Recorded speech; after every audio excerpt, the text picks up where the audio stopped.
Today we start on our garage project. As you can see behind me, there's just an absolute mess, and the space that we have to work with is actually fairly big, but we just can't get to anything because all our moving boxes and just things that we've accumulated over the years kind of just got dumped in the garage when we moved, and we've never really organized it.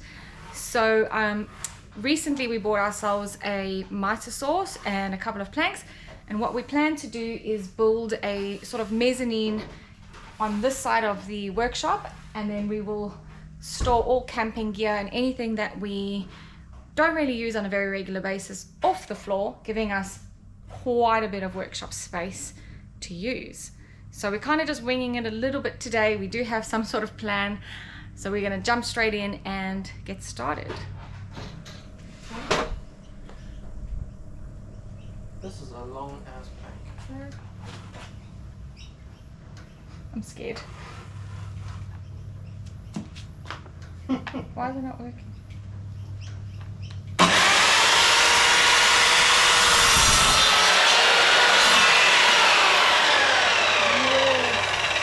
So much better with the head this thing on.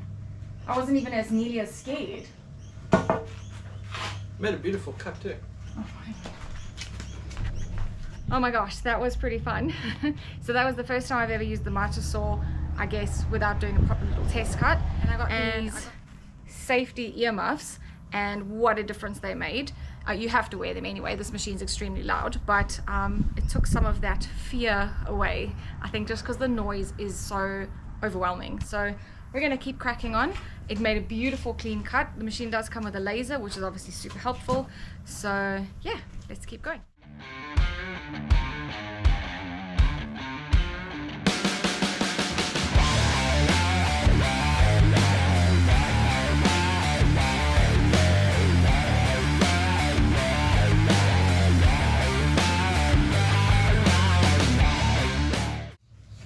What did we say?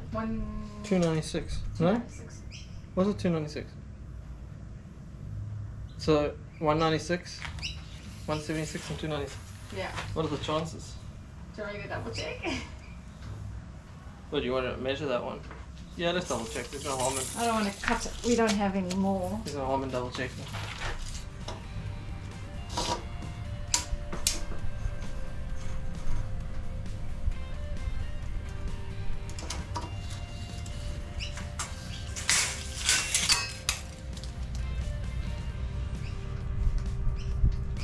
Now you can see how skew it is. Which is the measured side now? That side. No. Yes. Is that 296? It seems awfully short now. We're such noobs. It must be that side. Oh, yeah. But that's fine, but That is right. this is the crappiest piece. No, it's not. The end. Well, then I don't know what we've done. We should have used the other side. Do you want to do it quickly? It's just a 20 centimeters more.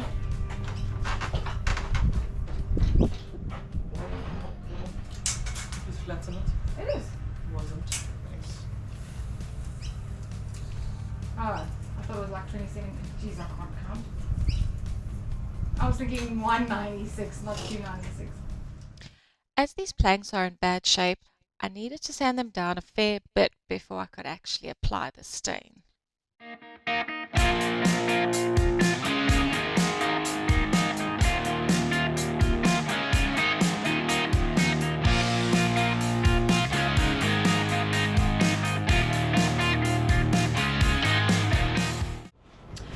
Okay, we had actually bought some clear stain or varnish, I guess, for these planks, but looking at them now, because we bought these cheap yucky ones, they're not that great, and I'm going to try and disguise them a little bit. We did have a little bit of deck stain left, so I'm going to use that, I think, instead, and just hope I can get all 5 planks done.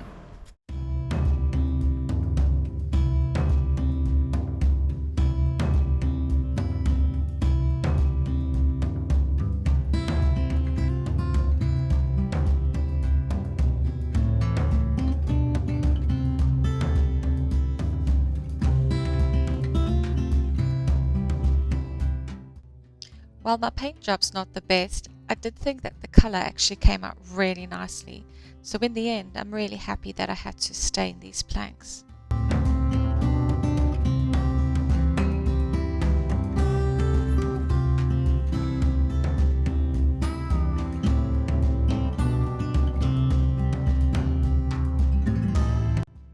We started cleaning out the garage, leaving us enough space to work. Jeepers, was it a hot day. It's very hot in here and we're going to kind of not take the rest of those boxes and things out of here. We've got enough space to work. One of the main other reasons is also if we don't get this all done today, we've kind of got to move everything back in anyway, so we don't want to double up on all the energy that we are currently exerting. You see, they're not long enough. So we use it. Yeah. That'll do. So we'll have to use those. So we use those brass ones. I think they're brass. So this is the original structure that the previous owners must have decided to kind of block off the garage section and create a workshop section to keep the illusion of space and also not to trap in any more heat.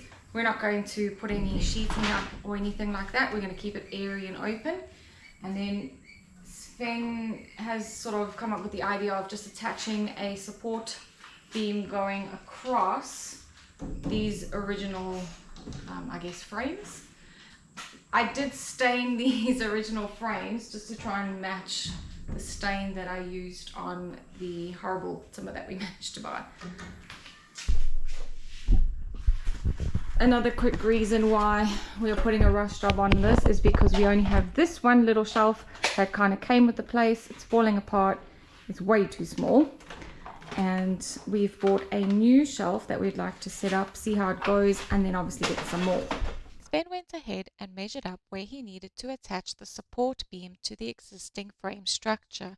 He then drilled a few pilot holes before attaching the support beam to the frame.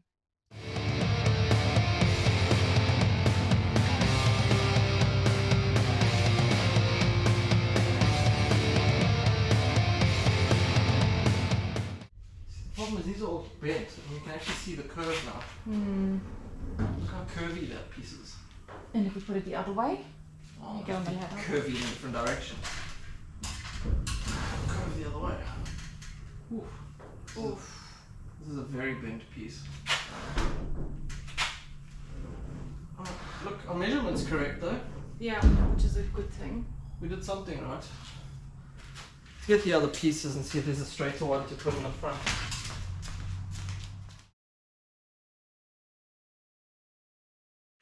The reason we bought these particular timber pieces was really just due to cost. I don't remember how much they were, but they were really cheap for the length that we got them in. But as you can tell, they're not exactly the straightest pieces, so we're having a bit of a juggle to see which is the straightest to put in the front, because you obviously don't want to walk straight in and that's what the first thing you see. You have to curve them all in the same direction. Probably.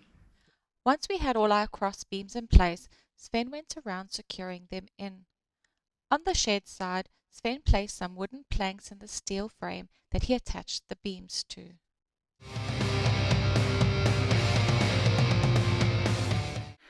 Okay, we've run into just a slight dilemma. Because we were using the original frame that was in the shed, we didn't really account for the fact that we may have needed an extra beam at the back. So we've got our length correct, but the sheer weight of these masonite boards is causing it to bend at the end. So it either needs an extra support or plan B. So we've been doing some thinking, and seeing as this is quite a long crawl space, because we can't obviously get in there very easily, we've realized we won't actually use the whole area. So we're actually going to take that last bit of masonite off, and we're going to put another plank on top across as sort of like a barrier. So when we are putting things up top, they'll hit that barrier and then won't fall off on the other side. So it does allow us from the opposite end to still be able to put the ladder up that side and reach over and get anything that may have gone just that bit too far over. So we think we've got a plan. We're going to keep cracking on. We measured up the boards and then Sven used our new circular saw to cut off the excess. As you can tell, we really need our workshop space back. Working on the patio is just not ideal.